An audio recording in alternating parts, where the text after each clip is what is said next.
నీ జీవితంలో నిన్ను ప్రేమించే మొదటి వ్యక్తిగా నువ్వే ఉండు. చిన్న చిన్న మాటల్లో ఆనందం వెతకడం అలవాటు చేసుకోవాలి. ఎందుకంటే పెద్ద పెద్ద మాటలు జీవితంలో చాలా అరుదుగా చోటు చేసుకుంటాయి. నువ్వు ప్రయాణించే జీవన మార్గం మరొకరు అనుసరించేదిగా ఉండాలి. మాటలైనా నీళ్ళైనా పారబోయడం చాలా తేలిక, కానీ తిరిగి తీసుకురావడం అసాధ్యం. అందుకే మాటల విషయంలో ఆచితూచి మాట్లాడండి. మనం సంతోషంగా ఉంటే మనం ప్రేమించిన వాళ్ళు గుర్తుకొస్తారు.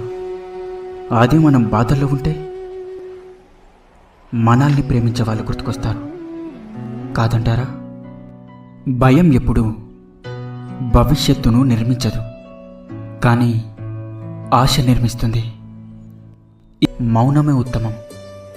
మౌనంతో ఎన్నో గెలవచ్చు, అలాగే ఎన్నో సాధించవచ్చు.